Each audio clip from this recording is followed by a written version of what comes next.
Assalamualaikum warahmatullahi wabarakatuh. Oke, jumpa lagi dengan saya Heri Purnomo.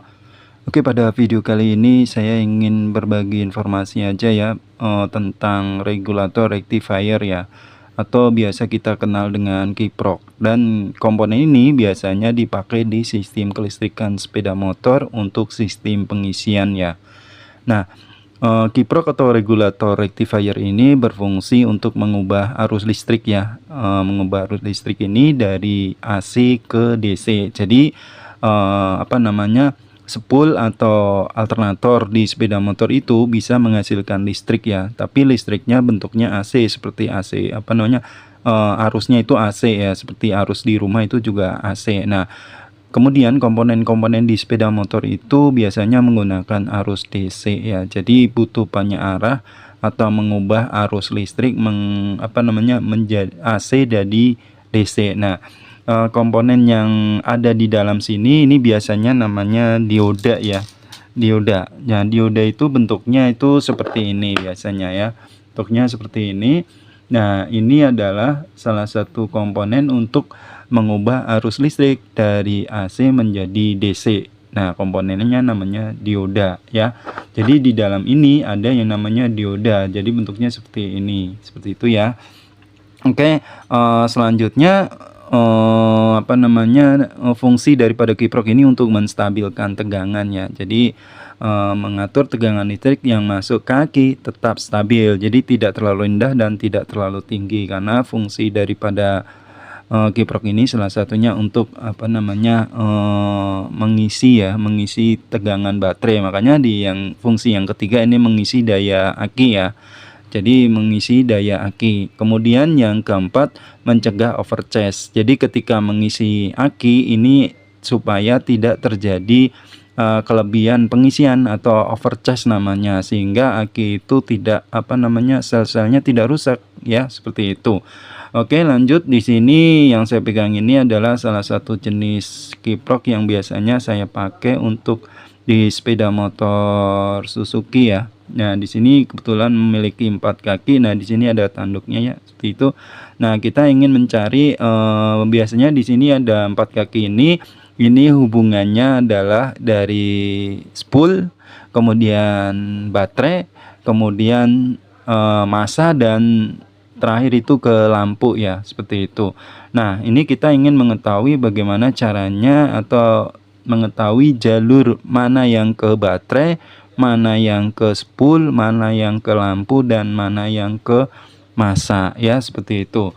Nah, untuk mengetahui itu saya menggunakan sebuah alat ya, ini namanya multitester. Nah, multitester ini menggunakan multitester jenis analog ya, jenis analog. Nanti kita akan gunakan untuk mengetahui kita cari jalur baterai dan jalur ke spool ya. Jadi kita selektornya kita hubungkan ke bagian pengukur tahanan ya. Ini terserah mau teman-teman mau di kali 1, kali 10, kali 100, kali 1K atau kali 100K.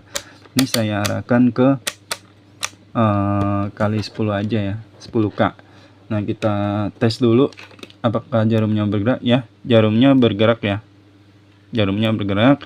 Nah, kemudian kita tempelkan, dihubungkan ke dua kaki yang ada di kiprok ini ya. Nah, kita hubungkan ke sini,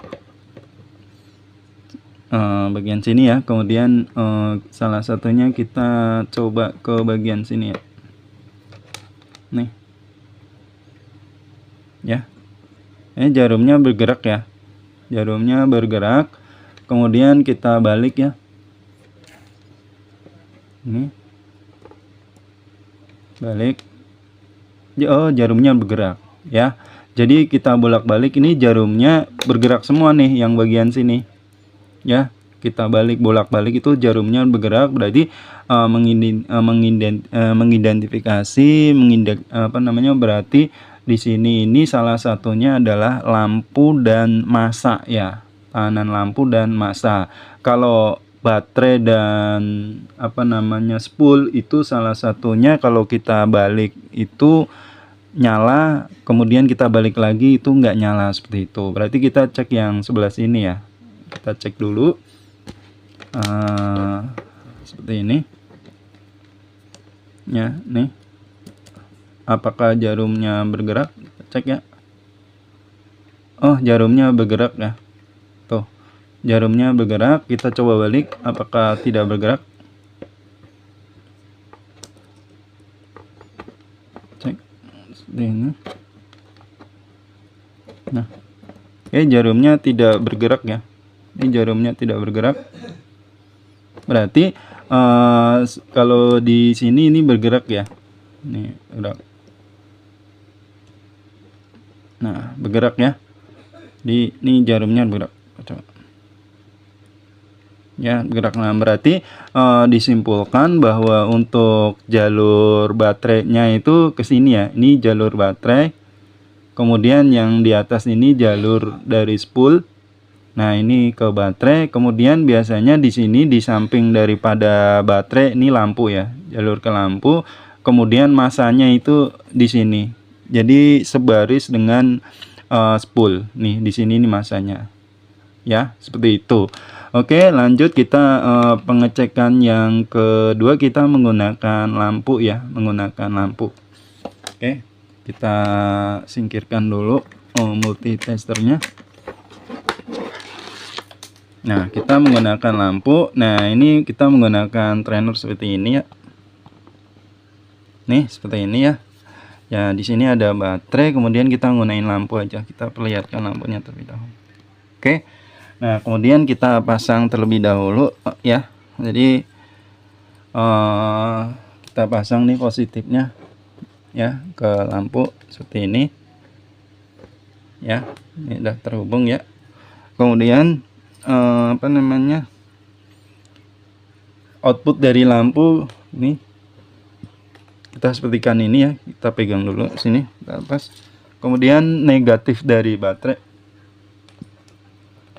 Nah, seperti ini nih ya. Ya. Ini dari negatif baterai, nah ini dari lampu ya. Kita akan cek jalurnya. Ya, seperti ini. Kalau seperti ini ya, ini seperti ini. Ya. Ini nggak nyala ya. Nggak nyala lampunya. Kemudian kita balik. Kita balik. Sini. Sorry. Ini nggak nyala juga. Oke, kita cek sebelahnya sini ya. Nih sama sini nggak nyala. Kemudian kita cek sebelah sini. Nah, ya lampunya nyala ya. Nih, yang sini lampunya nyala. Tuh, ya. Berarti sama. Jadi kita indikasikan bahwa jalur untuk kiprok ini di sini, ini jalur baterainya itu ada di sini ya. Ini jalur baterai ya. Di sini jalur baterai, kemudian di sini jalur untuk spool. Di sini jalur untuk massa, dan di sini untuk jalur untuk lampu. Oke, mungkin seperti itu aja yang bisa saya sampaikan, pengetahuan atau informasi tentang regulator rectifier ya. Oke, kurang lebihnya mohon maaf. Terima kasih. Assalamualaikum warahmatullahi wabarakatuh.